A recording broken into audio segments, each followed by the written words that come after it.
La crise sanitaire pousse les entreprises marocaines à accélérer leur processus de transformation digitale.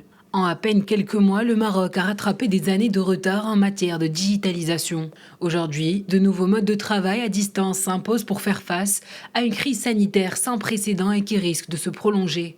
Télétravail, visioconférence, e-commerce, e-gov, autant de mesures adoptées par les structures publiques et privées pour maintenir les moteurs en marche et assurer la continuité du service. Même si le télétravail n'est pas encore réglementé sur le plan législatif, il a fait naître de nombreuses questions et amené les entreprises à revoir leur organisation, surtout celles qui envisagent d'en faire une pratique courante. Si certaines entreprises ont la capacité de fournir à leurs salariés les moyens de prévention sanitaire nécessaires, d'autres préfèrent que leurs salariés travaillent à partir de leur domicile.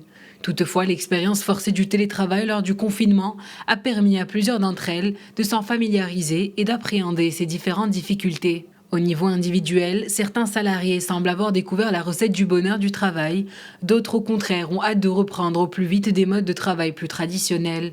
À savoir que toutes les organisations ne sont pas égales face au télétravail.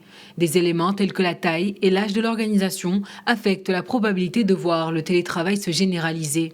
Selon une étude de YM Africa, un média incontournable dans le développement de l'employabilité des jeunes au Maroc, sur 812 entreprises sondées, 49% ont utilisé exclusivement le télétravail, tandis que 41% ont combiné télétravail et présentiel. Les grandes entreprises, quant à elles, se hissent en tête du podium des organismes à avoir recours exclusivement au télétravail. Avec 90% du tissu économique qui souffre à cause de la pandémie, l'intervention de l'État est plus qu'impérative. Il est important de souligner le fait que la digitalisation est un pont vers plus de transparence fiscale, sociale et financière. L'administration marocaine est également sur le point de se tourner légalement vers ce mode de travail. Un décret de loi organisant le télétravail dans les administrations publiques est désormais entre les mains du secrétariat général du gouvernement. Il est ainsi question que le texte soit soumis à la validation lors du prochain Conseil de gouvernement.